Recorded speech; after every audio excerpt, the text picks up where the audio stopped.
Bonjour, c'est Laetitia, des carnets de Céleste. Dans cette vidéo, on va apprendre à dessiner ensemble un loup.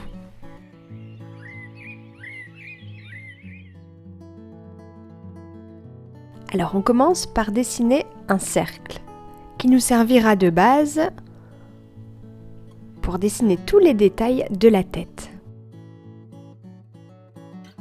Ensuite, on vient dessiner un ovale, comme ça, légèrement incliné vers le bas. Il nous servira de base pour le corps. Chez les loups, la famille c'est sacré.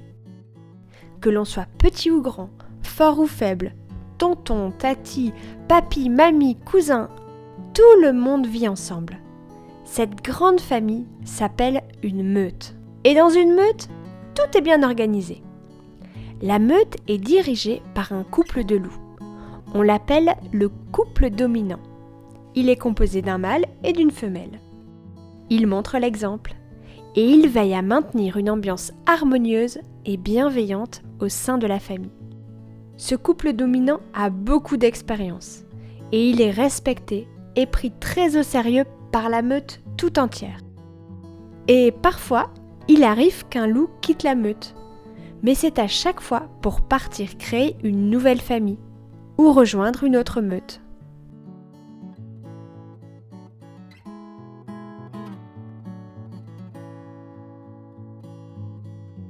On trace sous la truffe un trait droit, presque jusqu'au ovale, et on remonte.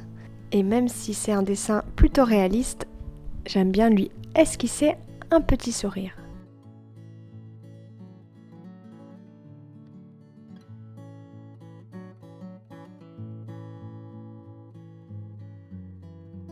Sais-tu que le loup a des oiseaux comme amis?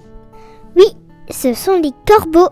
Ils aiment beaucoup nicher près des tanières et ils accompagnent presque toujours les loups à la chasse. Ils leur indiquent où sont les proies et parfois si un danger arrive. Et il sait qu'à la fin du repas, le loup lui laissera toujours un petit morceau.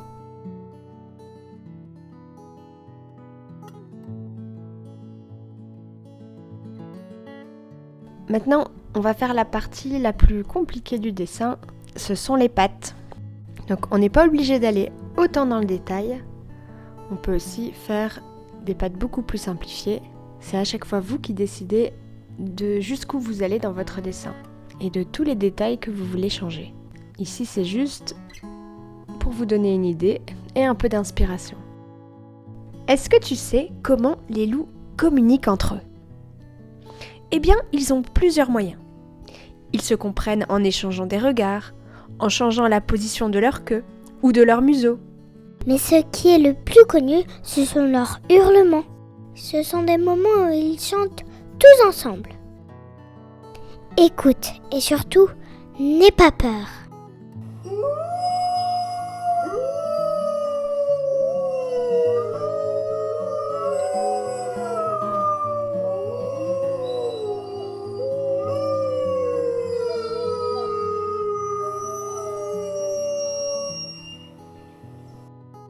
En fait, ils lèvent la gueule vers le ciel et ils se mettent à chanter. Ils ont plus de 21 hurlements différents. Parfois, on peut avoir l'impression qu'on est entouré par des dizaines de loups, alors qu'il n'y en a que quelques-uns. Peut-être qu'ils cherchent quelqu'un, ou peut-être qu'ils se préparent à aller à la chasse, ou c'est peut-être juste un concert pour exprimer leurs émotions.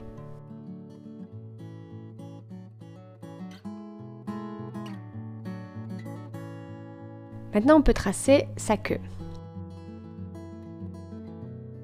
Donc la queue du loup, elle a une certaine épaisseur.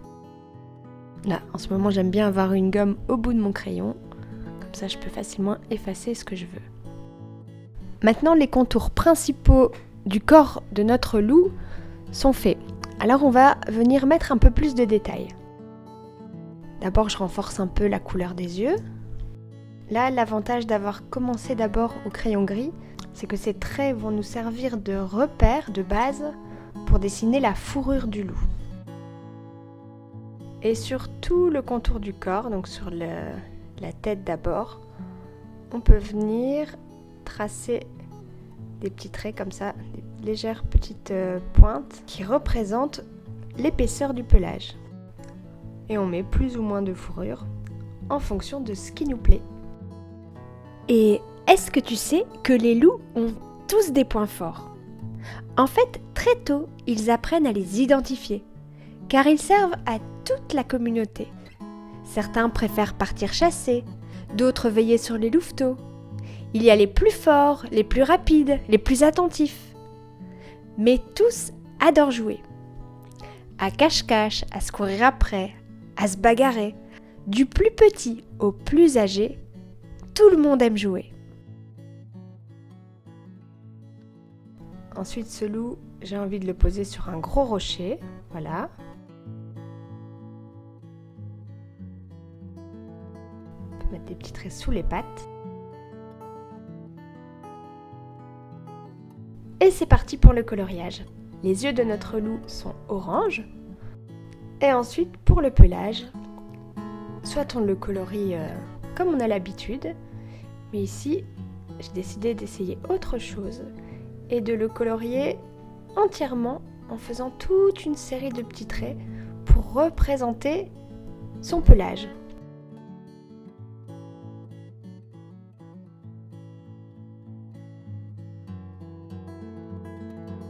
Alors les pattes qui sont plus à l'arrière, elles sont un peu dans l'ombre, alors on va faire en sorte de les colorier de façon un peu plus foncée que celle de l'avant. Ça donne un peu de relief au dessin.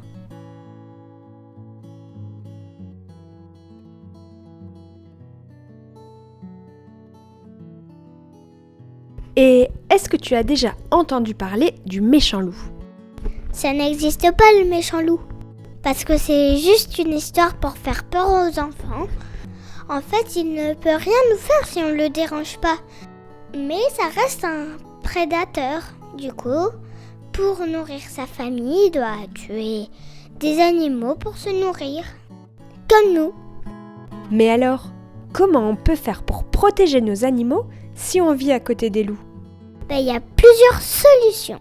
Si on habite dans des villages, on met des bonnes clôtures. Et dans la montagne, on élève des chiens de troupeau. Et en plus, ils sont super beaux. Et voilà, notre loup est terminé. À toi de jouer maintenant. À tes crayons. À bientôt.